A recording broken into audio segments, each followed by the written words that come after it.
Yo, what is going on, my fellow wrestling fans? Welcome to a brand new week and welcome to a brand new edition of what we like to call the Clash of Champions, where we talk about the different personalities, storylines, controversies, and everything in between that center around this world we know and love as professional wrestling. I am your host, the vegan you believe in, Conscious Kurt, aka the Professor in the Flesh, as always. And my co-host, he needs no introduction, but the hell with it. He's about to give y'all one anyway. That's right, ladies and gentlemen. This is his tag team partner, Jonathan Randall, the Avenger himself, at your guys' service, and welcome to our wrestling podcast, our soap opera that we so much love, professional wrestling, and we got so much going on in the world of wrestling. But in this episode, this is our special back in time session. It's been a while since we hopped back in the DeLorean, as we will head back to January of 1990, covering the Royal Rumble 1990. But before we get into all that, we do have some wrestling news we have to discuss. And Kurt, how you been? First of all, I heard there was a lot of snow up in New York where you were at. Oh, it was crazy. Sunday It night, looked it beautiful. snowed like crazy. It looked beautiful. I, It I, was I love the beautiful. snow. Yeah. I was almost not even gonna go out because I knew that it was gonna be bad outside. But I've been stuck in the house all day to the point where I was like, "Yo, I need to get the fuck out of the house now." Even if it's just for an hour or so, I just need Yeah. to get the fuck out of the house. Just And walking yeah, it around. was beautiful. Yeah, it was beautiful, man. Especially when we walked past that park, like what I took the video of. Yo, that shit was incredible to be a part of in person. I loved it. Man, lucky. I'm envious, man, because I love the snow. You know what I mean? Even though I'm a West Coast person, though, but I did had my years living on the East Coast, and I had my share of being in the snow as well. It looks beautiful, man. I love the snow. Yeah, it's a great sight to see. Maybe not so much when it dries up, but when it's coming down and when it's right in front of you, yeah, it's dope. I'm Yeah. just kind of bummed I didn't really get to grow up with it like that because I never really grew Mm, up in New York. hmm. But now I'm getting the chance to appreciate it. But we are paying the price for it today because it is 15 degrees outside. Oh, I hope you have some hot chocolate with you, though. Is it still snowing out there? No, it's not snowing. It's not snowing anymore, but it is damn cold, and it's supposed to be a low of 9 degrees tomorrow. Damn. Shit, I got a long Whew. walk to the gym. I bet. Yeah, but overall, it's a beautiful thing, man. I just love being back up here again. It's not perfect. There's still things I need to work out, but overall, it just feels good to be back up on the East Coast again. It's a beautiful That's good, place. man. Good. Good to hear that. Yeah, but I just want to, before we start this show, say our condolences to the family of Bob Uecker, uh, famous personality within baseball. He was known as Mr. Baseball. He used to do commentary for the Milwaukee Brewers. He did that for about 40 to 50 years, from what I understand. Yeah. And we also know him famously from a wrestling perspective from his appearances at WrestleMania 3 and WrestleMania 4. And honestly, especially back in that era, he was one of the funner celebrities that were a part of those like early WrestleManias. I have a lot of good memories of like his appearances there. Yeah, I agree, man. It's crazy how, because last week we were literally just talking about him a week ago, and then this happens and he passed away, unfortunately. He did live a long life, very long, blessed life to live that long up to 90, even though it was shy of his 91st birthday, though. But yeah, um, known as Mr. Baseball. And yeah, I couldn't even say more. He was a great, one of the great early celebrities of WrestleMania during the 80s. And who could ever forget that segment he had with Andre the Giant for, was it WrestleMania 4, right? At WrestleMania 4, when like Andre Yeah. just put his hands around his throat and he made that like crazy ass facial expression, Yeah. like his eyes popped out of his head. Yeah. And that whole night of WrestleMania 4, he was obsessed with Vanna White. Like the whole night, he's trying to find out where she's at. He's trying to like sneak into her dressing room. Yo, he was wilding. I can't blame him in many ways, but he was wilding big time. Yeah. I bet. Yeah, but yeah, and also he was famous for being in the Major League movies. Yeah. He wasn't a Happy Gilmore, no? Am I thinking That about was someone Bob else? Barker. That was Bob Bob Uecker. Barker. Okay, right. Okay.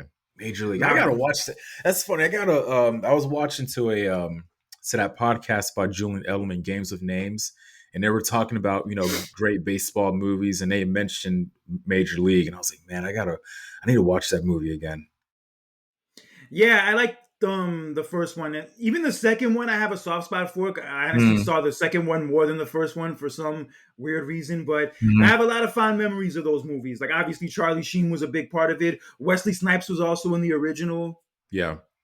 but then Yeah, in the man. second one, he was too famous by that point. He didn't have enough time for it, so they ended up Yeah. replacing him with Omar Epps.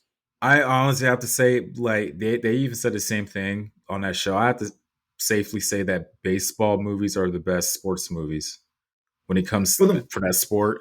They just a big list of good movies when it comes to that sport. I actually just posted a picture from a very famous baseball movie we both grew up on, from The Sandlot. Sandlot, yeah, The remember that one scene where Homeboy kisses the lifeguard? yeah, yeah. I posted a picture of both of them together, like at some convention, Oh, really? and I put in the song "This Magic Moment," the same song they play in the scene. Oh, wow. I only have to say that's the best baseball movie of all time.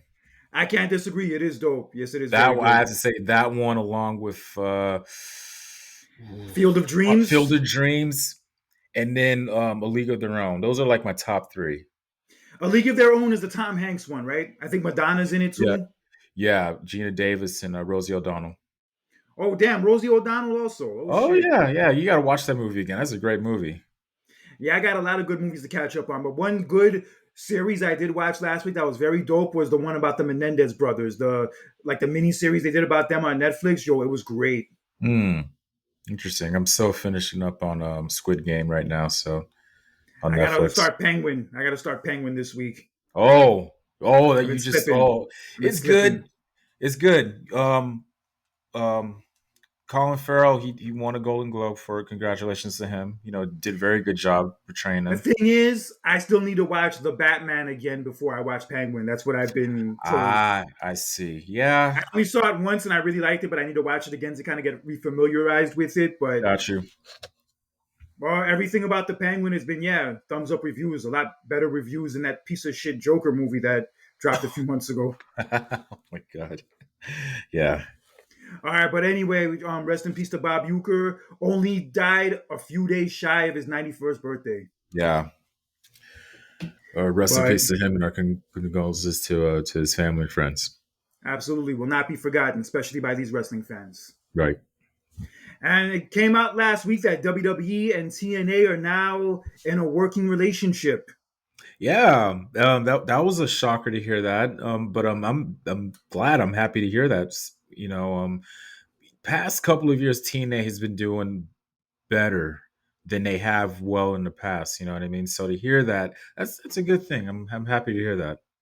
Yeah, I kind of saw this coming because I've been noticing a lot of WWE and TNA people like float around, Mm. specifically Jordan Grace, which we'll get into in a few minutes. So yeah, it's not really a surprise in that sense, but it is definitely a new time in the world of wrestling because under Vince McMahon's watch, this shit would have never ever happened. No, and I do remember a long time ago, about back in 2002, where Vince was in an interview. I think it was a Bite This, and the host had mentioned about TNA, and he wasn't like shooting it down. He was just like kind of saw TNA as in a rearview mirror. You know what I mean? But never thought about stuff like this. You know what I mean? So, but it's happening now, which is good. Yeah, so we'll definitely more than likely be seeing some TNA talent make cameos in the Royal Rumble in a few weeks. Hmm. And two of those TNA talents that could make a cameo are possibly the Hardy Boys. Yeah, we've been hearing, rumors for damn near a year or so about them potentially coming back to the WWE. So, hey, it could happen. I'd love to see it. Yeah, Jeff Hardy was on Chris Van Vliet's show last week and he was talking about the possibility of having a match with CM Punk again. Mm. That would be Oh, interesting. that'll be good because their feud back in 2009 was epic. It wasn't a good year for WWE though, but I tell you what, that feud that they had, that was a good feud. Oh yeah, definitely. So yeah, I would love Yeah. to see them make a cameo again. That'd be great. And it looks like Jordan Grace is pretty much done with TNA after last Sunday's show. She lost to Tessa Blanchard, and it had been going on for a while that she was probably going to be wrapping up with them around this time and be WWE bound because obviously we've seen her make appearances in NXT. We also saw her make the cameo in the Royal Rumble last year. So now it's looking like she's officially done with them, and we should see her in WWE by Royal Rumble time. TNA had their recent event, Genesis, right? Yes, last Sunday they did. And Yep. the crowd let Tessa Blanchard have it. Yeah, you're racist chants throughout Hey, the I don't. whole arena. I mean, I'm Yeah, look, I'm not. It's true. Look, I'm not. Look, we're not gonna. Look, we're not gonna. Deny the elephants in the room. It's true, but got to remember, wrestling fans have it's freedom of speech. You know what I mean? What they're saying is true, but it's like, man, we never heard a chant like that before. You know what I mean? I'm surprised they haven't said that chant to Hulk Hogan. yet. Yeah, We'll see if he appears on Saturday night's main event this weekend. yeah, Yeah, but look, I don't feel bad for her at all, especially considering the fact that she hasn't really been known to apologize for the things she said or own up to them. Yo, if she's going to behave that way and not take any ownership for it, then that's how she gets treated in return. true, true.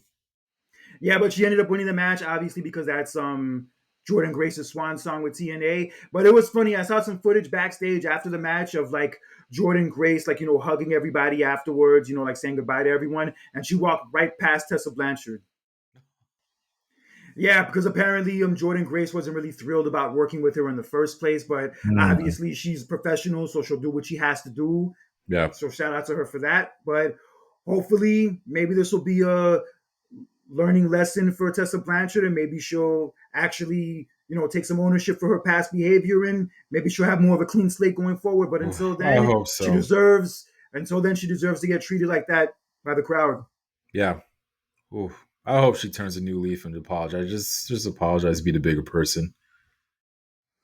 Yeah, and also some other female talent within wrestling who's been coming under hot water lately is Mhm. one Britt Baker.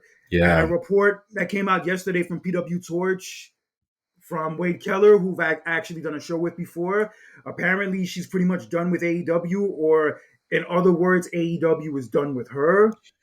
Yeah, and according to these rumors, that she's not getting a lot of support from backstage from a lot of the men and women. Just Yeah, apparently, so difficult she's to very work with. unpopular. Not Yeah, difficult to work Yeah, with. yeah, she's unpopular very much with the women's locker room, also even the men's locker room, because I mentioned that incident with MJF a few months ago where she Yeah. ended up getting suspended for it. And Hmm. apparently something else happened recently that wasn't really as big of a deal, but it was kind of like the last straw where they were like, yo, enough of this bullshit.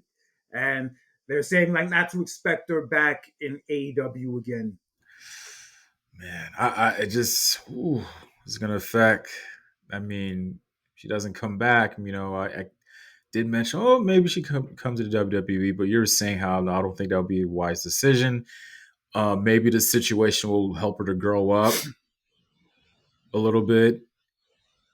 I don't know. I mean, I've always been a fan of Britt Baker, but this situation is a bit is crazy. Yeah, I've always liked her work too, but even as far back as 2019, I was kind of hearing things about her maybe not being the nicest person. Because I remember Jason Mhm. Solomonster was talking about her as a babyface because she was a babyface at the time. And he Yeah, was saying that she would be more suited as a heel because he'd seen her like interact with other people in person. And he's like, yeah, she'd be way better off as a heel than a babyface. And then she ended up turning heel eventually and she started to catch on more. And she had a good run for a few years, like, that those matches she had with Thunder Rosa, and she was the AEW Women's Champion for a long time too. But from what everybody's saying now, it's like now at the point where like a lot of the talent in the women's division in AEW has kind of surpassed her, and the women's division there is like a lot better now than it was like when she was the top female. So in a way, it's maybe passed her by. And if that's true, and also that combined with maybe her attitude, if that's also true, yeah, I can see why this is probably leading to where it's gotten to now. yeah. As mentioned, it's funny how you talk about how the most of the talents passed her by. You got to remember, there was one point where she was hurt. She was gone for a while, and most of the talent had picked up the slack while she was gone. Yeah, because even in that AEW backstage show, they were showing a lot of her personal life along with Adam Cole. And even people were saying that, like, they try to make her out to be like a sympathetic figure, like the likable figure on the show, but it didn't really work out that way. And also, that's another thing. Her and Adam Cole aren't together anymore. All right, that's right. Yeah, and look, if those things about her are true, that she has a bad attitude and she's shitty to other people backstage and like does things to rub them the wrong way on purpose, then I don't blame AEW for cutting ties with her, especially if she's not bringing in the money or worth the headache financially. I could see exactly why they wouldn't want to deal with it anymore. Oh man. Okay, we're gonna see what happens after that. Any news leading up after? Yeah, we'll see. Because, like I said, like with WWE, I could see why they took back CM Punk because obviously, even if he is a headache, or at least was a headache back in the day, at least like money wise and business wise, he makes a difference. But I Yeah. don't think Britt Baker makes that same difference business wise. And also, what helps out the fact it's even better that CM Punk has changed since he's came Yeah, back. So thank God. he Oof. seems like he's on his best behavior from all accounts. Yeah, Hopefully, if these things about Britt Baker are true, eventually she does grow up and does change her attitude. yeah. Because if she keeps this kind of attitude with how it's looking now, she's not gonna have much of a future in this business. I'm No, sorry she's to not. say. Especially with you could say, oh, she could go to TNA. WWE and TNA have a merger with each other. So, um, hmm. Oh, since like that reminds me, it just hit me. It just hit me because since WWE and TNA has a merger now. I mean, is this hopefully? I mean, could we see any TNA content on any? I don't know, streaming devices, streaming maybe. I don't know about all that, maybe, but one more thing about the Britt Baker thing before we move on. I remember she had beef all those years ago with Thunder Rosa. I remember we've talked about that before on this show, and I didn't think much of it. I'm like, sometimes people don't get along backstage. It happens. But then I hear about her having beef with Jamie Hayter, and they used to be cool. And then about that incident with her and MJF that happened over the summer where she got suspended. And then that match she had with Mercedes Moné at All In was kind of a disappointment. And then pretty much since then, I haven't seen her on TV. And from all these reports coming out now, it doesn't look like we might ever see her on AEW TV again. I know, like I said, I mean, she needs to change her behavior because she has nowhere else to go. That's why I Well, she mentioned the has her.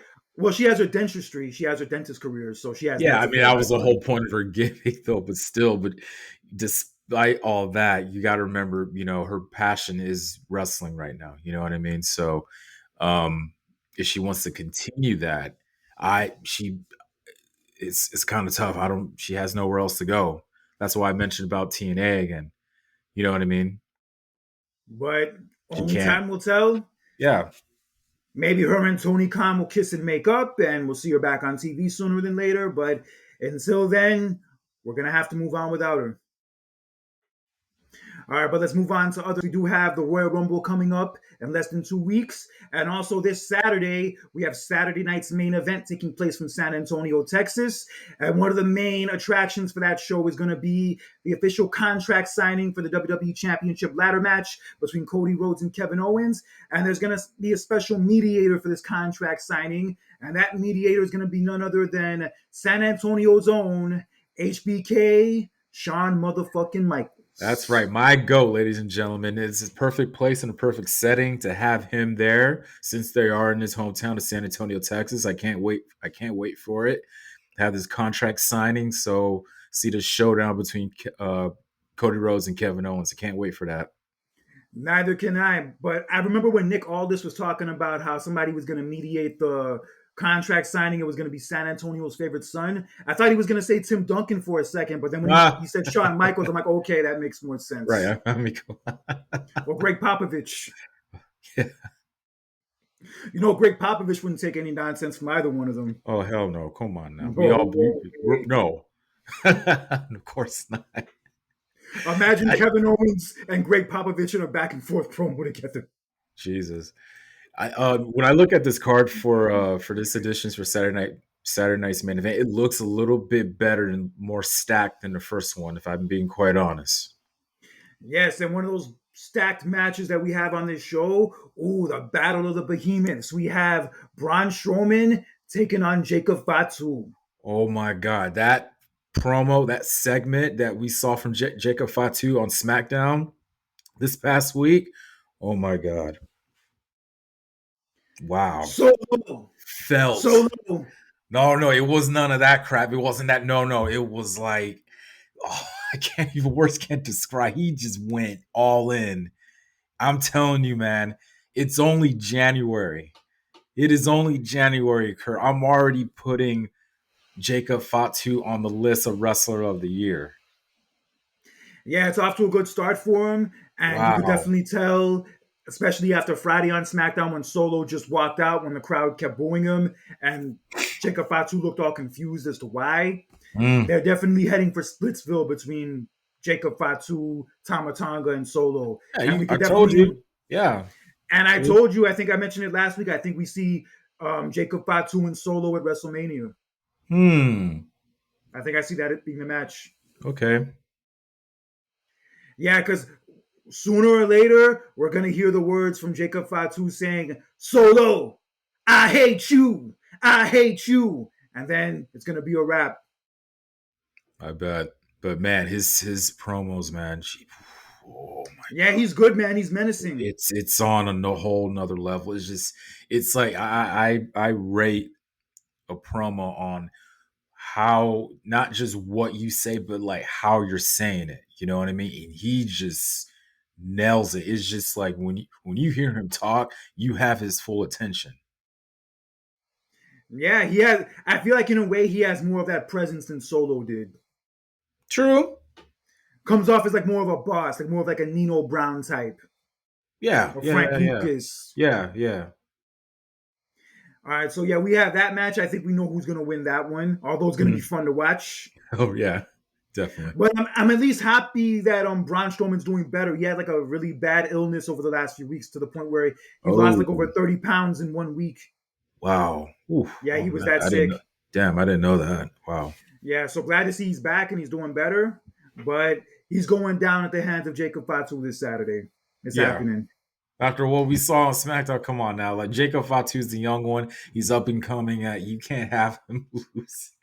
That would Nah, be, no. that would be embarrassing. No offense to Braun Strowman. So All right, but moving on, we do have for the Intercontinental title, we have Braun Breaker defending against the man who has never won the Intercontinental title, Sheamus. man, we'll never forget that little backstage segment that I had on Raw last night, saying pretty much Braun Strowman rubbing the title in Sheamus' face, telling him like, "Look, You mean just Braun retire." Breaker?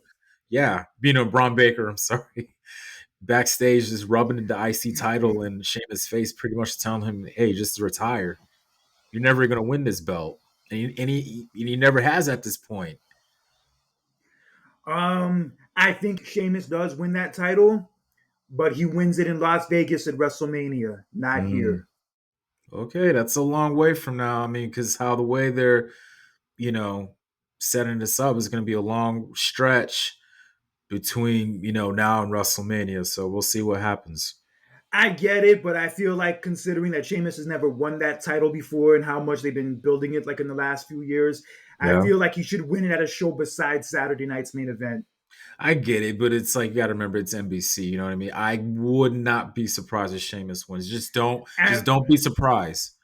and let's be real, at the last Saturday night's main event, it was a fun show and all, but nothing like really crazy or out of the ordinary happened besides the angle that happened pretty much after the show went off the air. Above all, as fine as it was a basic house show with a bigger budget. All right, but potentially something could happen. You know what I mean? So It got to remember could. it's It's your very possible, yeah. right. So I'm saying don't be surprised if Sheamus wins. I mean, if he does win, I'll be thrilled for him. Oh I've yeah, been yeah, pulling for him to win this title for years. yeah. Whether he wins it here or at WrestleMania, I will be happy that he does win it. Same. But I do predict this match ends like at a disqualification or count. I don't think it's going to be a set winner. Mm. And in a match added just last night on Raw, we have Rhea Ripley defending the Women's World Championship against the woman she faced in her home country of Australia last year at Elimination Chamber, Nia Jax. Yeah, this and it got heated last night, man. They Rhea Ripley attacked Nia Jax in the ring, and they had to get separated, and that's when Rhea Ripley called her out and said, "Hey, Saturday night's main event, title on the line." Yeah, they were going at it a lot last night, even before the show started. When Rhea Ripley was arriving to the arena, Nia Jax attacked her. And then after Nia Jax defeated Bayley, who's now officially part of Raw. Which was weird, by the way. You put like Bailey's on a Raw roster and she loses on her first match on Raw. I thought it was a bit weird. And not even just that, they put her against somebody she's faced 1,000 times on SmackDown. Yeah, that was weird, but yeah, but they're building to that Bayley and Roxana Perez feud. They're probably gonna face each other very soon, possibly at WrestleMania. And Bayley, I feel like it was time for her to move on because there was pretty much nothing else she could do on SmackDown, especially yeah, considering that she lost to Tiffany Stratton in their title match on SmackDown last week. I figured she was probably moving to Raw. yeah, good for her though. But Yeah, but yeah, and she also declared herself to enter in the Women's Royal Rumble. yes, who knows? Maybe we'll have back-to-back BBL Bayley Royal Rumble wins. Mm.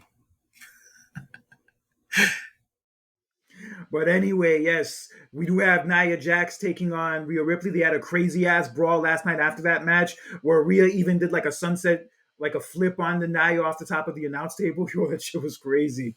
Yeah. But obviously, Rhea just got the belt back 2 weeks ago, so she's not losing it anytime soon. So one way No. or another, she walks out with the title here. Same.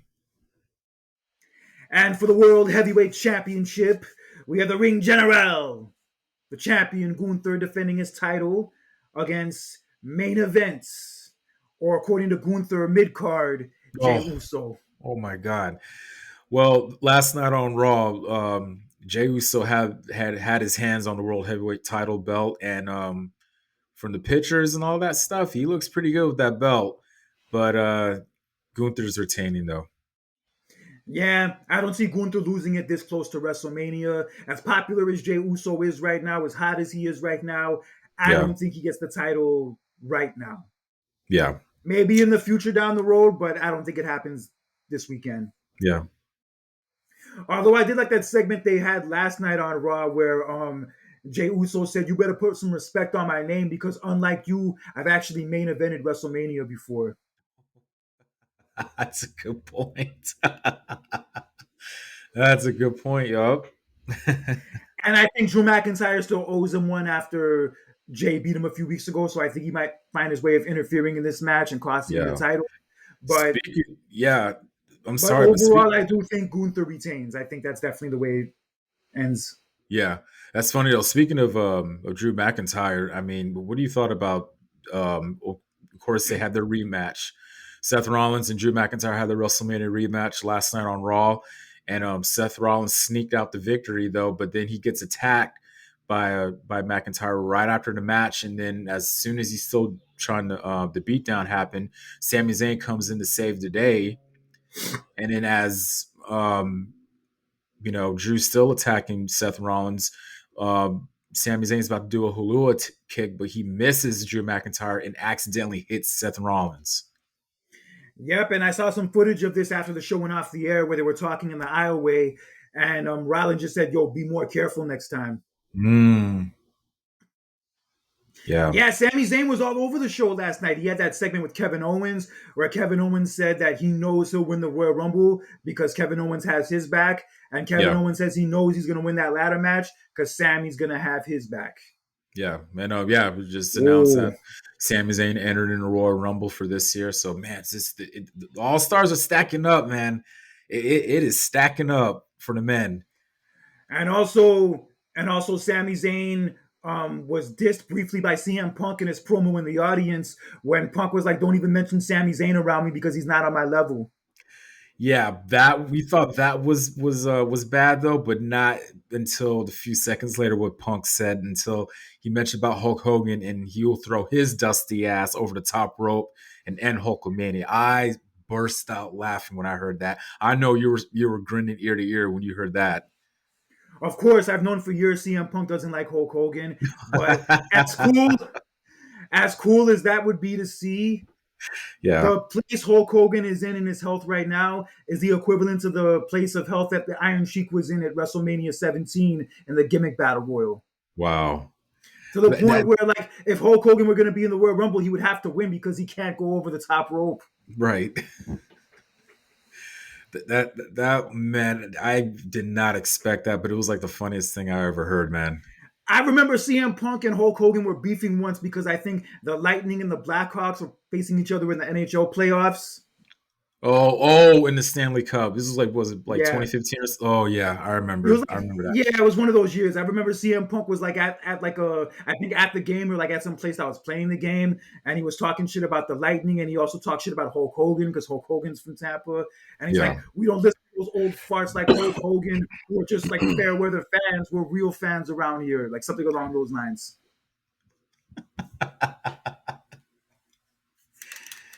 Oh, that's so funny. Oh, I love CM Punk, man. Yeah, we'll see if Yeah. Hogan shows up on Saturday. We'll see what it's like if he Ooh, does. can't wait for that.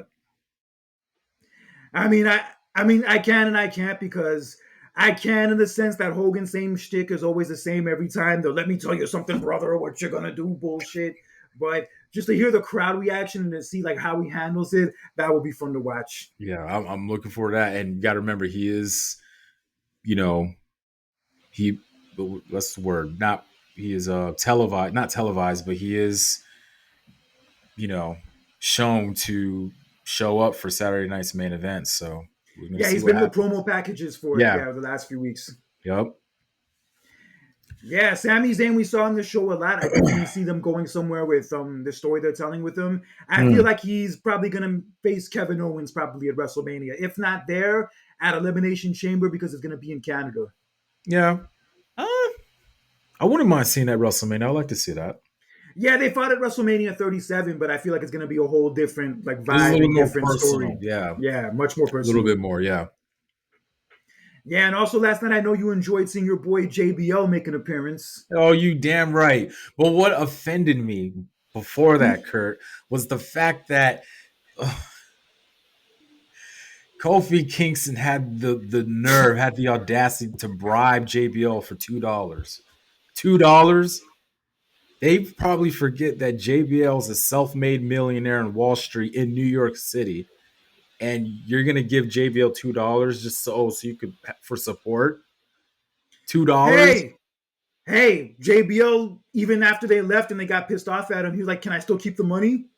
I mean, yeah, you keep Even if it's the hell, but still, though, that's an insult. he seems cheap from how Two you're from how I dollars, cheap.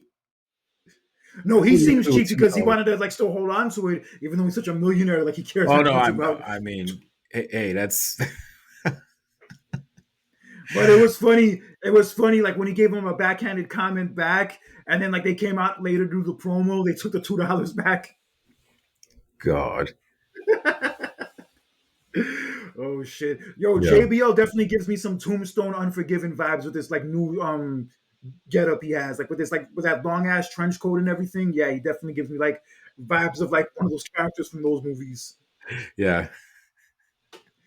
Yeah, It's but just then too bad. I just wish he would have. Just too bad he didn't came out of the out of limo though. Shucks. But maybe it was in the shop. huh? Maybe Yeah, it was in the probably, shop. probably. Or it hasn't recovered from the damage that Dave Batista did to it all those years ago. Oh my God! You know how many times that limo's been through it, man. I think the worst one was when John Cena damaged it 20 years ago. Oh yeah, that's right. Yeah, Oh yeah, he yeah, massacred that thing. yeah.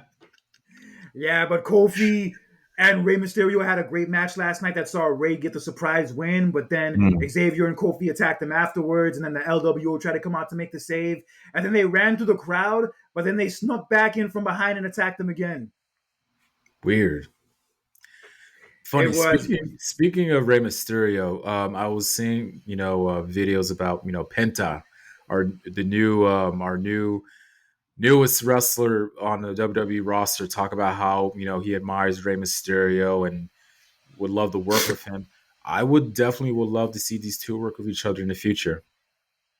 I could definitely see that, but apparently Chad Gable has it in for Penta after last weekend. One person he's going to for help in this situation is Dominic Mysterio, Mm.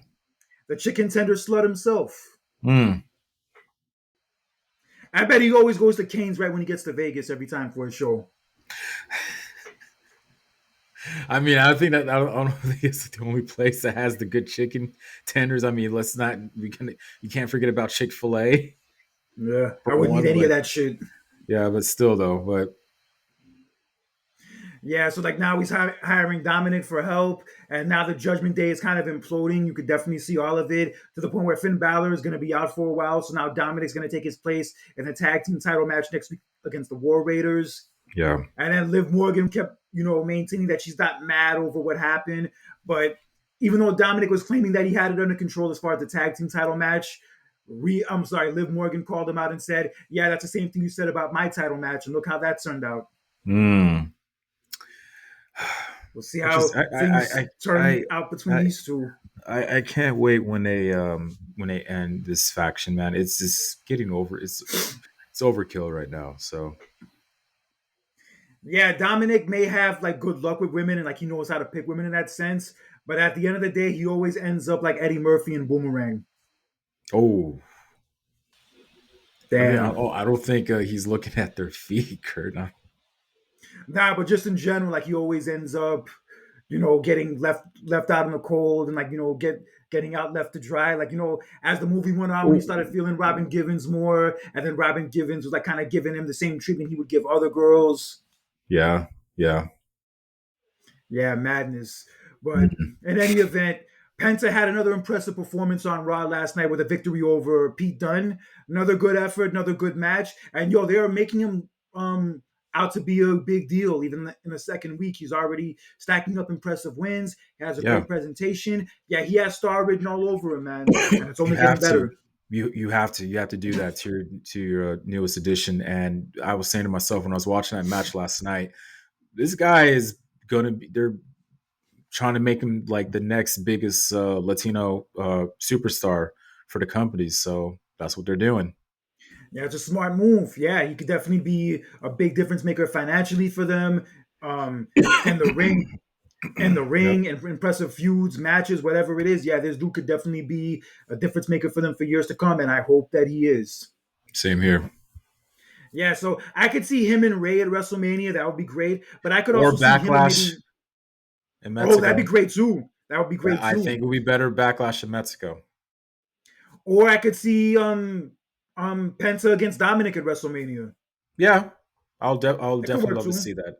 Definitely love to see Nah, that. but actually, I take that back. I think I see Dominic and Finn Balor at WrestleMania Really? because of how they're building the whole dissension within Judgment Day or whatever's left of it by this point. So And like they've been you building see and they've been building tension between them for months. I could see that being the WrestleMania match. wow, so you see Dom turning babyface. Or Finn, maybe one or the other. Hmm. Anything's possible. This whole WrestleMania card, anything is possible. But we still have the Royal Rumble next weekend, which will give us some more answers of what the matches will be. But until then, my brother, are you ready to get back into our wrestling DeLorean? Yes, sir, ladies and gentlemen. Yes, sir. Let's strap on to our seats and let's head back to January 1990. Oh shit. This is my one of my favorite eras of wrestling right here, specifically WWE. That late 80s, early 90s period, I have a very soft spot for. Always have. That's right. That's right, ladies and gentlemen. Here we are, January 1990, the first year of a new decade of our beloved, I could say pretty much everybody's beloved decade, the 1990s. Just so much going, just words can't describe how much we love this decade. But anyway, January, there's so much going on in January, especially when it comes to sports, man. So um, January 1st, literally like the first day of the month, the Miami Hurricanes won a national championship.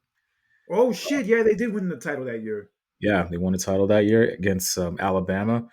The second day, January 2nd. Now, this is wrestling related. You probably will remember this. Sting joins the Four Horsemen on January 2nd. Oh, that brief run he had with the Four Horsemen before they turned on him like a month Yeah. later. Yep. That was on January 2nd, Oh shit. 1990. Yep. Were you ever heard of the news or knew about Al Sharpton getting stabbed in Brooklyn on January 12th? Oh shit, I did not hear about that. No. Yeah, Al Sharpton got stabbed. I don't know. He was probably Yeah. got attacked somewhere. I didn't really had a chance to look into it though. But Honestly, one memory I have of Al Sharpton from that period was, remember that Morton Downey Jr. guy from WrestleMania 5 that Roddy yeah, Piper sprayed with the fire yeah, extinguisher? yeah. He used to have a talk show back then called the Morton Downey Jr. Show. It was kind of like a mix between like Rush Limbaugh and the Jerry Springer Show. It kind of had that vibe to it. Oh, yeah, yeah. I think, yeah. Al Sharpton was on like a couple of episodes of that show, and like this like big like altercation happened between him and some other person, and like there were like chairs throwing, and they had to be separated. Yo, it was Wow, all out of control. crazy. This is when Al Sharpton was still heavier too. This is before he went vegan. He's vegan. Yeah, he's vegan. He's been vegan for a minute. Oh, okay. Oh, okay. Shout out Cool, to Al cool. Sharpton. Okay. January 28th, the 49ers defeated the Denver Broncos 55-10 in probably one of the most lopsided Super Bowl scores ever in Super Bowl 24. Oh yeah, Jesse Ventura mentioned that Super Bowl on commentary during the Royal Rumble. He did? Okay. I mean, During the must have missed Beefcake that. and Genius match, he mentioned it because Yeah. Beefcake's from San Francisco. Ah, yeah, Joe Montana, quarterback Joe Montana was named Super Bowl MVP, and how funny that that Super Bowl will be in the same city it will be in later in a couple of weeks. Oh, dope. New Orleans, New Orleans, Louisiana, the and potential then site of next for year's WrestleMania. yeah, man, that's like again, and it's getting a lot of backlash from it. And if I'm being quite honest, I don't blame him because like I get it. Whenever they show up to New Orleans for WrestleMania, revenue they bring a lot of revenue to the city. But it's like, man, that's like the third time in what how many years now? And I don't think it's just that. New Orleans is just a fun city. Like if it I goes to New Orleans next year, I'm definitely going to that. If I can't go this year to Vegas, I'm going to New Orleans next year. I'll go. But everybody's saying like you got to give other cities a chance, and I that's where I'm kind of like, yeah, I kind of do agree. But I mean, it is what it is, though. But anyway, um, January 31st, the first McDonald's was in the Soviet Union, opened in Moscow. That's crazy. Interesting. The first McDonald's ever there. Yeah, very first one And opens up. And this is like back during the time where I was obsessed with McDonald's. I remember like when I was a kid, like during those years, yeah, I loved me some McDonald's. Mainly because they had the playground and the Happy Meals and Ronald McDonald. But yeah, I loved me some McDonald's back in those years. Crazy. And then last but not least, on that same day, another wrestling information, Kurt. Justin Thunder Liger defeats Naoki Sano to become the new Japan IWGP champion. Oh He- shit, that happened in yeah, that month. a lot That's happened. Yep, crazy. a lot. Also, one major news story that happened during this month, actually the weekend of this show, Marion Barry, the mayor of DC, that weekend was the weekend that he got caught in his hotel room smoking crack, got caught on camera and was arrested. What?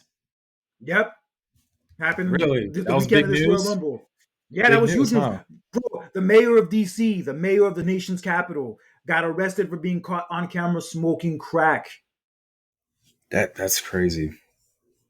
Yeah, he was a black dude too. Ooh, wow! Holy crap! And you know what's the Uh, craziest part of all this? You know what's even crazier than all this? He ended what? up getting reelected a few years later. Are you serious? Yeah, he like won some other political seat a few years later, even after all this. Crazy. Yeah, that crack shit was no joke back then, man. I, I bet. Look, we were. Look, I wasn't born yet. And I was You too know young what I to mean? remember any of this. Yeah. I mean, I forgot to ask you. In January 1990, where were you? What were you doing?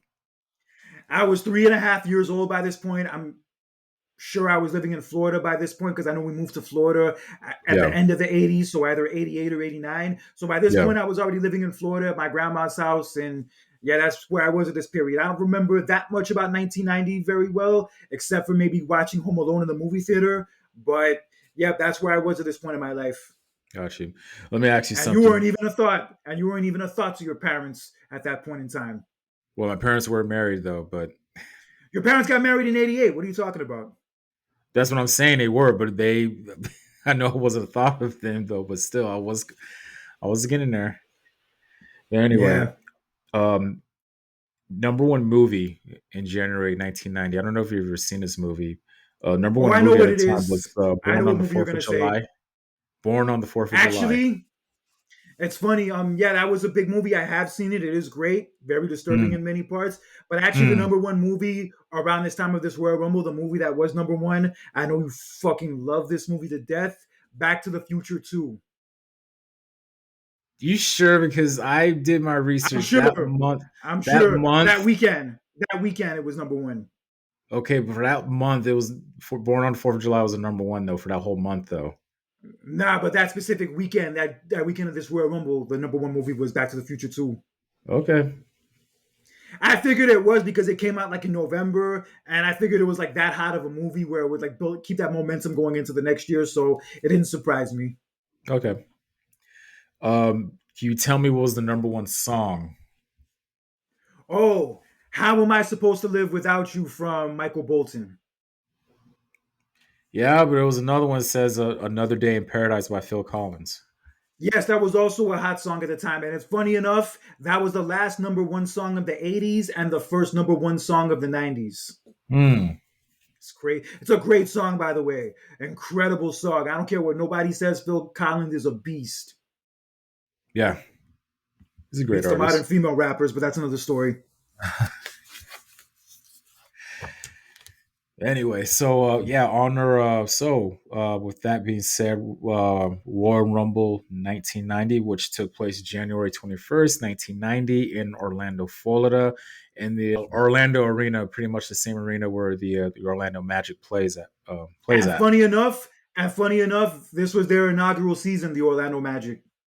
Oh, that's right. That's right. That's right. Yeah, the 89-90 season was their first year. Interesting. There is some interesting facts about this event. So what I found interesting was that, um, I mean, I don't remember. I Jesse didn't see. Ventura, you found it interesting that Jesse Ventura spent the afternoon in Disney World before the show? Yeah, I saw that. That was funny. And he He was wearing even the got, Mickey Mouse ears. He was wearing like yeah, the Mickey Mouse shirt. He sweater got a and goofy hat for he got the goofy for hat for Tony. Tony Schiavone. Yeah, and this will actually will be Tony Schiavone's last appearance in the WWF. Actually, would it not? Well, his last pay-per-view appearance. He pretty much Okay, left pay not per too long view. after this, but yeah, this is his last pay-per-view appearance. I think he wasn't even supposed to call the show initially, but the day of, Vince asked him to do it, and then he ended up being on the show. And yeah, we weren't going to see him much longer in WWE after this. It was kind of weird, honestly, hearing him on WWE shows, because I remember It like when I first is. started. Because like when I first started watching wrestling in '94, I was watching WCW also when he was the like lead announcer on there, and then I Mhm. would rent the videos on the weekend, and I would see some of them with him on there in WWF. I'm like, yo, it's weird hearing Tony Schiavone at WWE shows. This is strange. I Yeah, felt the same way about like Ric Flair being in WWE and also Arn Anderson. Yeah, it was just mm, weird seeing them there. yeah. I feel you. I got that vibe too. I'm like, what? They're there. You know what I mean? But it is what it is. Um, I haven't seen like Royal Rumble 88 or 89, but when I watched this edition of the Royal Rumble, this was kind of like the first time where I saw somebody, you know how like throughout the Royal Rumble history we'll see superstars, pick their numbers and who's going to go in first and what number they got picked. Well, we found out that Ted DiBiase was going in number 1. After he bought the number 30 spot the year before. Yeah, yeah. Crazy Karma's a though. motherfucker, DiBiase. But speaking of Ted DiBiase, he was the first person to last longer than 30 minutes. Yes, Ted DiBiase had the original Iron Man performance in the Royal Rumble, and that was this show. Yeah. He actually did a really good job, man. I'm telling you. And it got really interesting once Jake the Snake Roberts came in. Man, that's when, Oh, to me, that's when hell broke loose during this match. yeah, you could hear that pop that Jake got, and they were like Yeah. in the middle of their feud at the time. Yeah, it was great. But yeah, props to DiBiase for the performance he put on. He was in there for 44 minutes. Ooh, wow. Who did he get eliminated by? Ultimate Warrior. Ah. Makes sense. But Mm-hmm. yeah, he had a great performance. There was star power out the ass in this Royal Rumble. You had Hogan, you had Warrior, you had Savage. Savage, DiBiase, Jake the Snake, Roddy Piper, Andre the Giant, Mr. Perfect, Dusty Rhodes, Rick Rude, Ooh. Hart Foundation, The Rockers, Demolition, Superfly Jimmy Snuka. Yeah, everybody and their mother was in this Royal Rumble match. Wow. Kind of like star-studded, just like this one coming up, Yeah, or compared to like 2001 or 2002.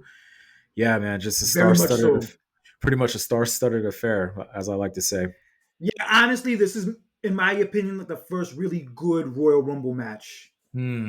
I This agree. Royal Rumble match and this show as a whole like really set the tone for what the Royal Rumble matches and also like the Royal Rumble event itself are today. Like, especially another thing I want to mention, building towards WrestleMania. That was the Yeah. main thing that stood out about this show from some of the angles they did in the undercard matches and the Rumble match itself. This is the first one where you really notice where they were like building towards WrestleMania with the angles they did. Yeah, and you got to remember at this time they still didn't do that format where if you win the Rumble, you get a title shot at WrestleMania. They didn't do that not till '93. But yeah, it's safe to Even say, though even though Hogan won it in 91, it wasn't a stipulation at the time. right? It still wasn't a stipulation though, but still, they were building up to Mania. That was like their whole goal. So, and then Yes. like yeah, and then, like you said, like star-studded affair.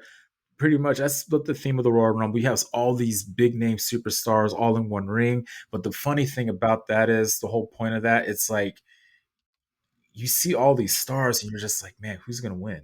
You know what I mean? It kind of like reminds me of 2001 because you're like, you see all these superstars and it's like, man, who could win this one? The Rock was in it, Stone Cold. Oh, you got Undertaker. It's like, who's gonna win this one? You know what I mean? So it keeps you as an audience. These matches keep you guessing and keep you going, which is good. Yeah, definitely. But before we had the Rumble match, we had the opening match on the show, which was a rematch from WrestleMania 5 the previous year. We had the Bushwhackers against the fabulous Rougeau brothers, the All American boys. Yeah. Wouldn't this be their like their? I read that like this will be they're like their last, not the Bushwhackers, but it'll be the last appearance Of the Rougeau of the brothers, yes, this is one of Rougeau their. brothers. Yes, because Raymond Rougeau retired pretty much right after this because he wanted to, Hmm. have more of a normal life, more of a stable life with his family. And then, obviously, not too long after this, about a year later, Jacques Rougeau got repackaged as the Mountie. But yes, this is pretty much their swan song as a tag team was this match. Yeah. Hmm. And they went out with a loss to the Bushwhackers, just like WrestleMania 5. This match wasn't really anything to write home about, honestly. It was there. It was what it was. The crowd seemed to be into the Bushwhackers. They were a popular act at the time, so it delivered in that regard. But as far as a match to go back and watch, it's not really one I would personally recommend. True. True. And in a match that was even worse, we had Brutus the Barber Beefcake taking on the Genius. Yeah. That. Nah, Mm. there was, like I said, like I was watching most of the show. I was kind of just like skipping through it, and then so I saw Mr. Perfect, and I was like, oh, okay. You know what I mean? It's always great to see Mr. Perfect. You know what I mean? So, but Yeah. Yeah, Beefcake ended up giving the Genius a haircut. yeah, And he cut his hair twice within a few months. He cut his hair here and at WrestleMania 6. yeah. Wow. Crazy. I guess his hair grew back quick, but that's another story. So, yeah, Beefcake ended up getting attacked by Mr. Perfect. That caused a disqualification. Mr. Perfect beat him down with a chair. And this would be the setup to their match that they would have at WrestleMania 6. Hmm. Yeah, they were planting the seeds for it there, so you obviously saw that. And Mr. Perfect would reveal later in the night with an interview with Mean Gene that he was the number 30 entrant into the Royal Rumble. Wow. The perfect number. Interesting. Interesting. Interesting. Yeah, but in the one gem of the undercard in this Royal Rumble show, we had the submission match between Greg the Hammer Valentine and Rugged Ronnie Garvin. Hmm. Yo, this match was hard hitting, son. Yo, these two beat the hell out of each other. Wow. I bet. Yeah, it was a good ass match. It kind of reminds me of like a Sheamus and Gunther match, like before those dudes were a thing, kind of like what they are now. We had these two. Got you. Yeah, that's the exact vibe I got from this match. It was like very Gunther versus Sheamus type. That's Hmm. exactly what Hard after hitting. watching this. And yeah, exactly. And it was a good match, a good effort by both men.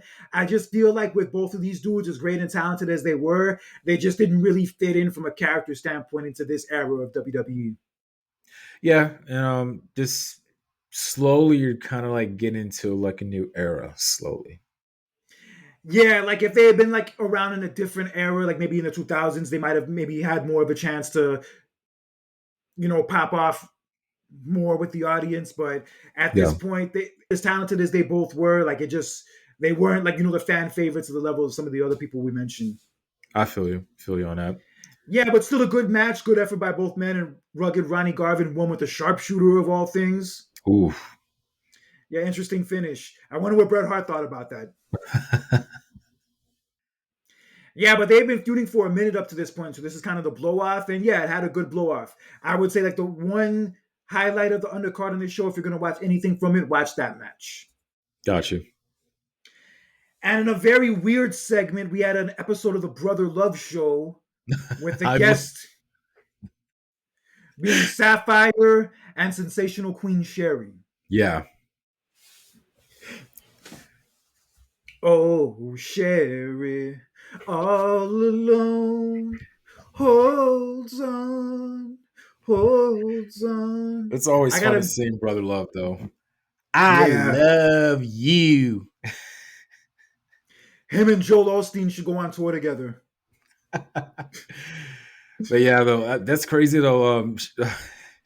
Sensational Sherry and Sapphire were literally beefing with each other for a while, huh? Well, this is kind of the start of it right Started here, it, yeah. where they were both out, and basically Sherry was talking down to Sapphire, calling her a peasant, calling her low class. Probably some of this stuff wouldn't fly in the 2025 era, but that's another story. And then Sapphire eventually has enough of it, and she slaps Sherry in the face. And then Macho King comes out to berate Sapphire, and then Dusty Rhodes comes out to make the save, but Savage attacks him before he could enter the ring. And then Savage is attacking Dusty outside the ring, and then Sapphire jumps on top of Savage's back, and then Brother Love pulls Sapphire off of Savage, and this is a whole thing. And then Just chaos.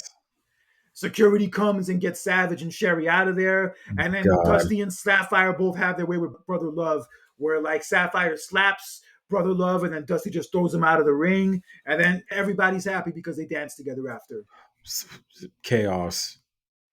The one highlight of this segment was the Dusty Rhodes theme music they played at the end. Oh, come on. How can you not like his theme song? Come on. That song slaps. That song slaps.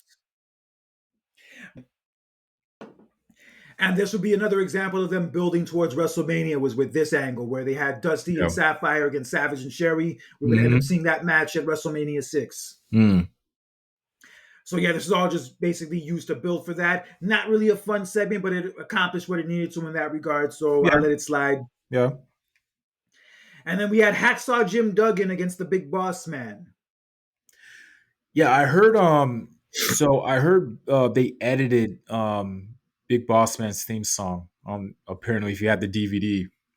Because I think his original song was on the one of the WWF CDs, music CDs. Oh, I wouldn't know. I watched it the other day, and they played the Jive Soul Bro from Slick, just like they would on the regular one. Oh. Another song that probably wouldn't fly today, but that's another story. Did I send you a video of that a long time ago? You might have, but I got to see it again. Yo, did you get that video of that song American Males I sent you the other day? Did you hear it? I can't get a... Oh, Slick. You're right. That wouldn't go... One of the most racially offensive characters from that era, son. Dude. Why? Because he's a pimp and he's like... and he's like from the ghetto, and you just, oh man, just get him a bottle, just get him a 40 bottle, and he's good to go. God, when I watched the music video, I was just like, damn, this would not go. It would not go for today. Yeah, it's different times, but in any event. Hacksaw Jim Duggan and Big Boss Man, they had their match. It's not really anything also to write home about. Duggan ends up winning by disqualification. And this would actually be Boss Man's last pay-per-view match from this era as a heel. He would turn babyface literally 1 month after this. Oh, wow. Yeah, and a great angle when he refused to take money from Dibiase to get the $1 million belt out of Jake the Snake Roberts' snake bag. Yeah, because Dibiase paid off Slick to have Big Boss Man get the belt back, but even though Slick took the money, Big Boss Man did not take the money, and he actually took the snake bag and brought it back to Jake the Snake. Yeah, crazy. But yeah, Big Boss Man had a great run as a heel, especially that feud that he had with Hogan, like at the beginning of '89. But I feel like probably at this point it was time to make a change with him, and it was the right change because he was white hot as a babyface, like in that 90-91 period. Yeah. Yeah, and I'm sure being managed by Slick was probably gonna make him lose some spots because of how racially insensitive it was. So yeah, you had to cut that dead weight, son. Amen, Hakeem. Your favorite wrestler from that era. Something like that.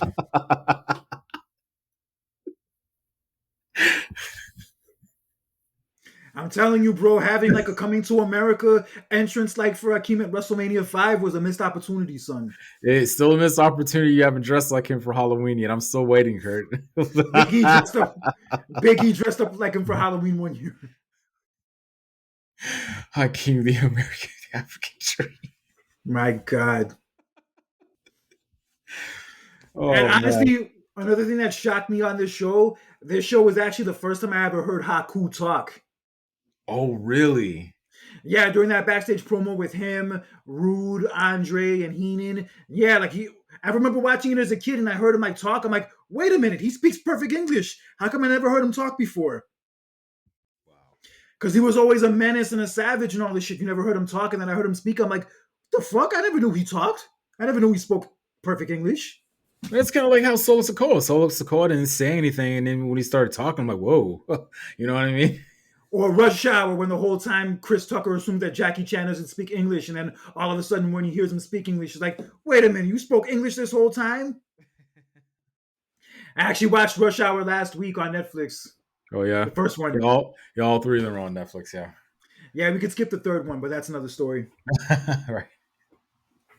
All right, but we are on to the main event of this show. The highlight of this whole show, hands down, the Royal Rumble match. And as we said before, Ted Dibiase drew number 1, and he entered number 1. And he eliminated the first two people. He eliminated Coco Beware, and then he eliminated Marty Jannetty before he was met by Jake the Snake Roberts. Ooh, then it's when hell broke loose. Yeah, that's when things started to spice up. And then Jake and Dibiase go at it for a few minutes. Then Macho King comes in, and Roddy Piper. Weird. Yeah, it was Piper comes into a huge pop. Yeah. I don't know. Maybe this was kind of like the first time that Savage wore long wrestling tights, though. But like looking, it was around this time that he started it. Yeah, it was around. This time. It was a bit weird seeing him wear long wrestling tights. So I'm so used to him wearing, the short ones. You know what I mean? Because my favorite Savage is that 87, 88 period. That's my favorite Randy Savage. Yeah, I get it. Yeah. Yeah, he was trying something new, I guess, for this time for the new Macho King character. So he was rocking that. Yeah. And he would ultimately be eliminated from this Royal Rumble by the man he had a confrontation with earlier in the show, Dusty Rhodes. Yeah. I was surprised he got eliminated I mean, he was in there just for a little bit, though, but he got eliminated that fast. I was like, whoa. Yeah, and even though Dusty Rhodes is such a legend, like in WWE standards, that was considered an upset for Dusty to eliminate him. True.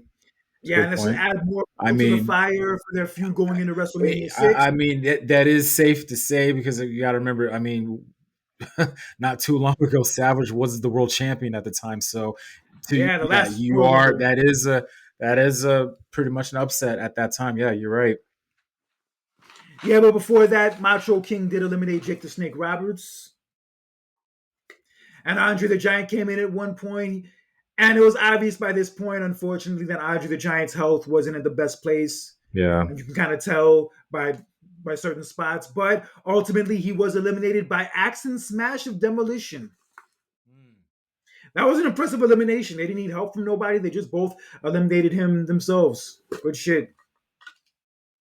And that would add more fuel to the fire for their upcoming match at WrestleMania with Andre and Haku, who were the tag team champions at the time. Oh, yeah. Yep. Also, another person who made his Royal Rumble debut this year was the Earthquake. The Canadian Earthquake at the time, but yes, the Earthquake was in this Rumble match. He had like a big Canadian flag on his tights and everything. Yeah, it was different seeing him at that time. Crazy. Yeah, and it took everybody and their mother to eliminate him from this Royal Rumble. Oh, I bet. Yeah, everybody who was in the ring at that point just pretty much teamed up to eliminate him. Yeah, but I think that was like one of the first times in the Royal Rumble where like that actually happened, where like everybody in the ring ganged up to eliminate the biggest person in the ring. I mean, you It had was to do that. impressive though. Yeah, it was impressive though. The one person it did not work on was Yokozuna in '93. No, that was being impossible. Nah. But one also feud that started in this Rumble match that would build to WrestleMania, even though this match has been taken away from the network version, is Roddy Piper and Bad News Brown. Right. Yeah. Mm. Because Roddy Piper eliminated Bad News, and then Bad News like pulled Roddy Piper by the hair out of the ring, and they ended up brawling to the back. Yeah, that would set up their match for WrestleMania 6. Honestly, I think Piper that year should have gone against Rick Rude at WrestleMania that year. Got you. Because You they were know, already feuding at the time. They yeah. already had a good feud at the time. And yeah, both of them were like both in like meaningless matches at WrestleMania that year. You know what? That's interesting. How just so much was just going on. You know, like the star-studded affair in this match, and how just certain things that happen build up for Mania. They did it perfectly with this match. Yeah, that's why this Royal Rumble kind of stands out to me because it was like the first Yeah. real one that kind of set the tones for what the Royal Rumbles would be and what they still are today. Interesting. I like that. Yeah, so that happened in the Rumble match. And then everything really heated the fuck up when the Ultimate Warrior came in, the Yeah. Intercontinental Champion. Hmm.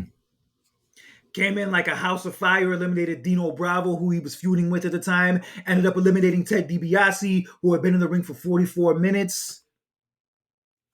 And yeah, he was going on a tear, but everybody was anticipating the showdown, and we would eventually get it because at number 25, the WWE champion Hulk Hogan would come out.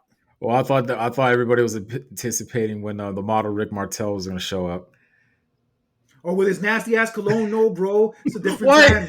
You can't don't diss arrogance. How dare don't diss the model. The Don't arrogance diss the cologne isn't vegan. I'll song. diss it all I want. No. Don't be dissing that. It'll be haters. You're just hating because you can't take good pictures just like he is. Oh, Especially please. his theme. So watch me take a shirt. Watch me take a picture with my shirt off, and then we'll talk. Oh God. Yeah. No. Stop. You have girls Anyway. you have girls falling out of their chairs in no time, but that's another Okay. story. Okay. So we had Hulk Hogan come in, gets a big reaction, gets a big pop. This is obviously before people started to see who he really is, but that's another story. Uh, So Hogan comes in, he starts eliminating mad people. He eliminates Superfly Jimmy Snuka. He eliminates the Honky Tonk Man. He eliminates Haku. Yeah, he's going off. And then Ultimate Warrior actually eliminates Shawn Michaels within a few seconds of even being in the Rumble match. Yo, the Rockers got treated very poorly in this situation for some reason. yeah, I mean, Marty Jannetty came in early, very early in the match, and Shawn Michaels came in pretty much late. I think he came in at number, was it 26. 28? 26. 26? He came out right after Hogan and got eliminated within a few seconds. Good God. Yeah. I guess Vince was trying to send them a message for their partying, but who Oh, knows? huh. Yeah. Yeah, that I don't know that Orlando story. nightlife is crazy, son. Oh, you would know. Yeah, they were probably partying at Pleasure Island and at Disney World, at Disney World Resort.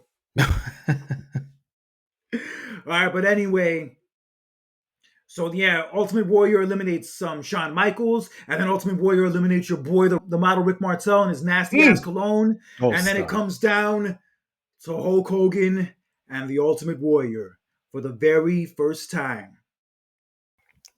And the And I crowd. was and I wasn't watching at the time, obviously. I was 3.5 years old, but from everybody who I've talked to or like heard talk about this Rumble, especially like this moment, this was huge. This was huge.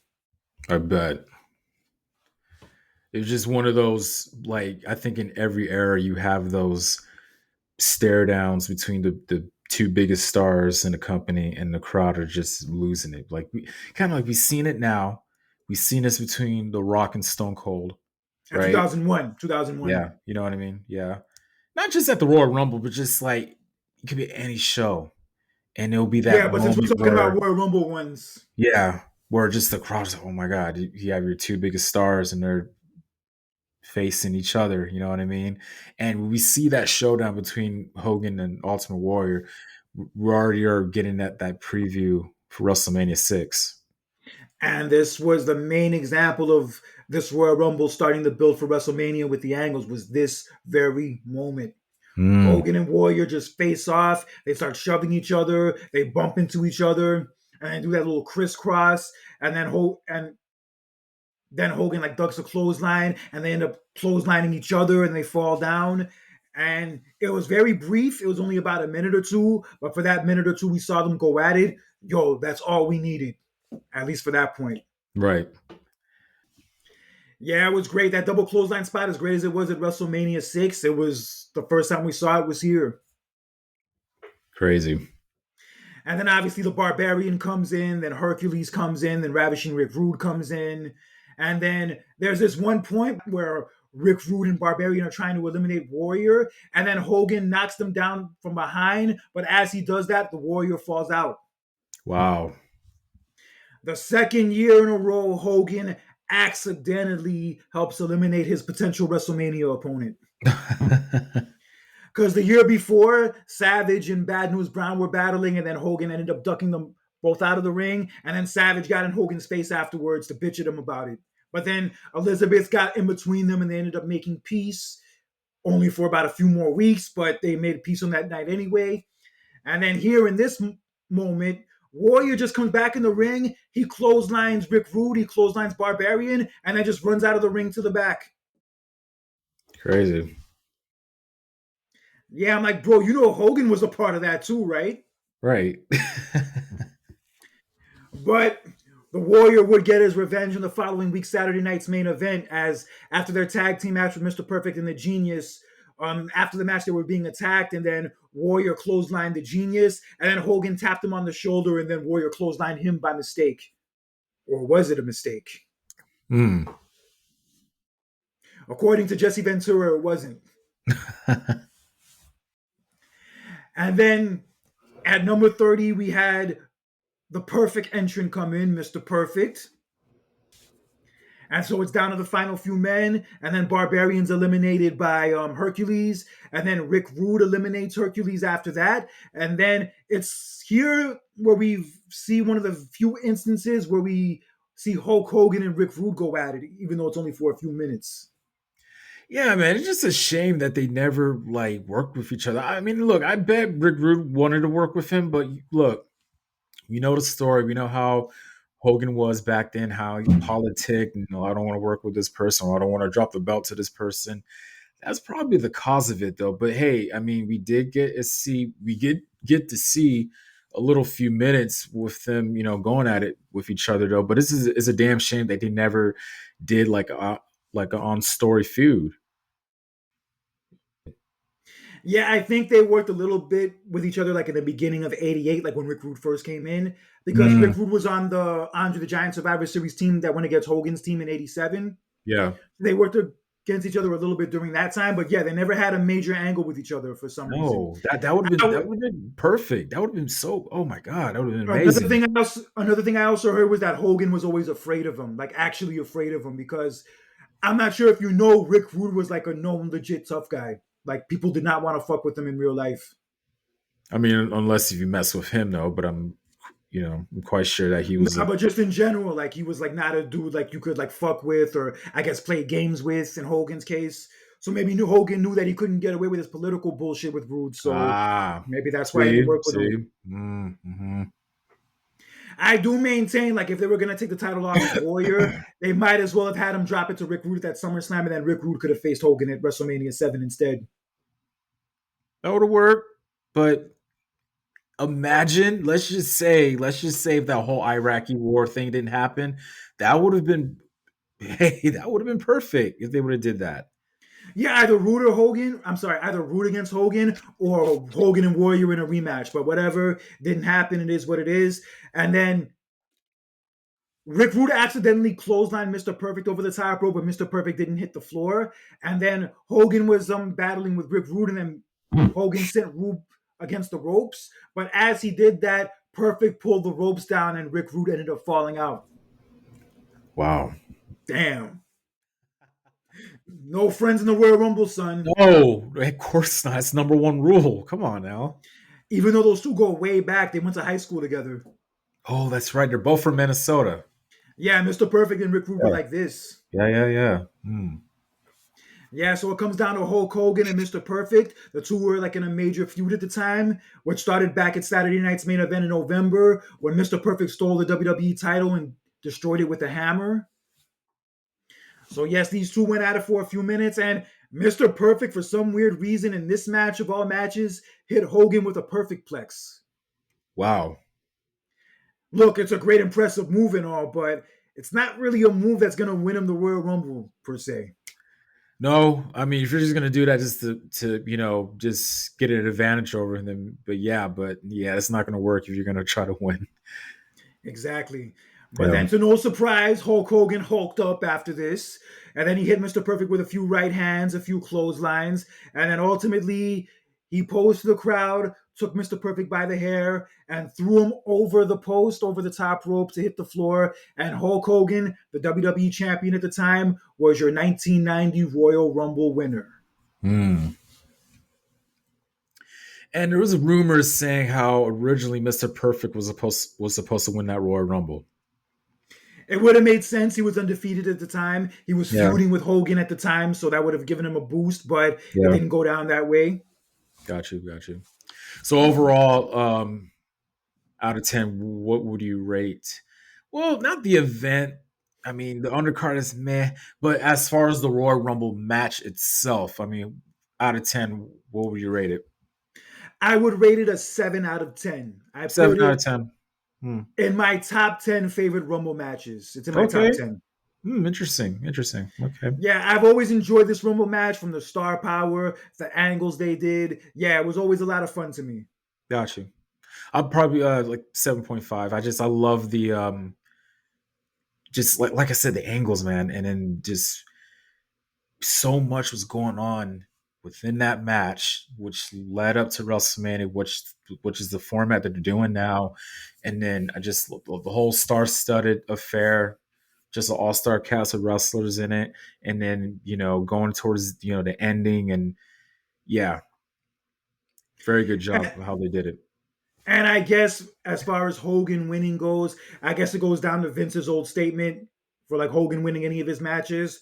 Hogan must pose. Ooh, okay, Yeah, his little poses, his little yeah, flexing muscles, all that good stuff. Yeah, yeah, you always got to end the show with that. And hey, look, as a kid at the time, I ate that shit up. yeah. Everybody did. Yeah, and I guess since Hogan was going against Warrior at WrestleMania, they had to make Hogan look as strong as possible so that when Warrior would beat him, Warrior would look all the stronger for beating Hogan at his I peak. feel you, but feel you. That's a good point. Good point. Yeah, but in retrospect, Hogan probably didn't need it. He was a top dog. He was the WWE champion at that time. So, in that sense, I get it that he didn't need it, but I can understand at the same time why he was the winner. Regardless of whether he politicked his way into it or Vince decided himself, it is what it is. Got you. Yeah, but like I said, overall, this is definitely my top 10 favorite Rumble matches. I have Hmm. a big soft spot for this era of WWE, that late 80s, early 90s period, and this show is dead smack in the middle of it. Got you. Right in the first year of the '90s. First month of the 90s. First month, first year of the '90s.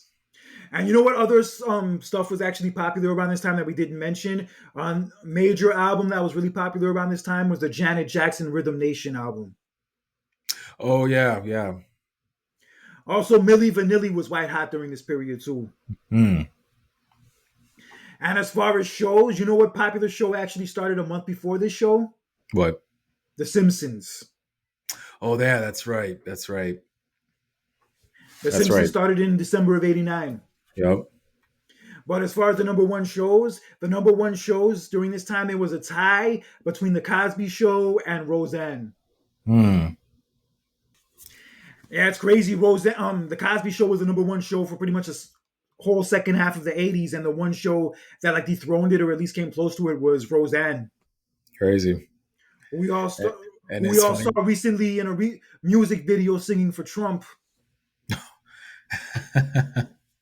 Yikes! Yeah. With that being said, you got anything else? Nah, that's pretty much it, man. I really had fun talking about this Royal Rumble '90 show. A Yeah. lot of great memories of this period, even though I wasn't young enough to I'm sorry, even though I wasn't old enough to remember it because I was 3.5 years old, I still Mhm. have a fondness for this time frame in WWE. Even if certain people I was major fans of back then have gone on to let me down since then, I could still go back and watch these shows and still have fun. Okay, so that being said, because we're almost at the end of the January, so we going into a new month of February. I was thinking about we could review No Way Out 2001. That's a Ooh. favorite event of yours. Oh yes, that's one of my favorite shows of that year, favorite shows of all time. I've Yeah, always maintained WWE's best three pay-per-view in a row period was Royal Rumble 2001, No Way Out 2001, and WrestleMania WrestleMania 17. 17. Yep. They never had a period having three straight pay-per-views be that good. Yeah, I agree. I had to think about like, man, what would be like and I was like, it doesn't have to be WWE. It could be like ECW or WCW. You know what I mean? Though, Well, but I I was think it trying works to think best. like, I think it works best for this format, though. yeah, but I was thinking about like, man, what's like, I mean, if it was next year, now next February, I would definitely want to do No Way Out 2006 because it'll be the 20th I was even, anniversary. I was even thinking about doing maybe No Way Out 2008. Oh yeah, I haven't Another watched that interesting one in one. forever. Oh my god. I have not I watched wasn't. '08 in forever. I only watched that once years ago. My memory, and it's funny. I was a sophomore at the time, and I wanted to go to the event because I was living here at the time, but I wasn't able to go. But yeah, but I we could do definitely. I think 2001 would be better. Okay, that's fair. I Either just or, remember like, I just remember I wasn't watching at the time with that No Way Out '08. I just remember like a lot of shit went down in that show. That was like where the Mayweather and Big Show first altercation happened. you And know like what? Let's do '08. I haven't watched '08 in a long time. and we've kind of done a show like that was like centered around WWE during that period with Armageddon 2000 last month. Yeah, And like yeah. 2008 is like a time frame we haven't really talked about, so it would be cool to kind of dive into that I period. want to dive into that, and because I like I said, man, I was a sophomore at the time, and wow, and I almost went there, but still, like, yeah, the whole, like you said, the whole Mayweather thing that was crazy, and then that was that in that same month, that was when the Giants won the Super Bowl against the Patriots. Yeah, 2 weeks before that. Yeah, I remember. Yeah, that's crazy. Yeah, okay, so 2008 and deal. Yeah, sounds good. Also, that was that great Elimination Chamber match with Triple H, Shawn, Jericho, JBL, Umaga, and Jeff Mm-hmm. Hardy. Yeah, Damn, what a lineup. hell yeah, It's funny, Jeff Hardy actually said one of his favorite opponents was actually Umaga. really, Yeah, he said that. He said Umaga was interesting. like one of his favorite people to work with. Okay, May he rest in peace. yes. But anyway, anything else to say before we jet off? No, that pretty much wraps it up. So yeah, we had a great Yeah. time revisiting the Royal Rumble 1990 with you guys. I'm actually gonna go right now and watch the 1991 Royal Rumble. Okay. A part of me was like, I thought we were gonna do 91, but no, we did 90 because that's Yeah, funny. That's funny. 90 was in Orlando, then the following year they're in Miami, right? yeah, Miami, Yeah, that badass neighborhood. I knew you were gonna say that. Oh Yeah, but man, yeah, 91 would have been cool to cover because it was like around the time of the when the Iraqi war first started and all that. still wasn't But born yet. yeah, Yeah. I'll say this. 91, the undercard for the Royal Rumble show was better, but 90 Mm, had the much better Rumble match. okay. Interesting. Yeah, the 90 Rumble match blows the 91 one out of the water big Got time. you. Got you. And Hogan would go on at that 91 Rumble to be the first person to win it 2 straight years. Okay. Yes, sir. And that's also where your boy, the model Rick Martel, had the Iron Man record. Ah. He lasted 53 minutes up in that Royal Rumble. Ooh. Yeah, he was in there for a hot minute. Yeah, that's what I'm talking about. Yeah, he was probably partying on South Beach all night after that. I bet. I bet.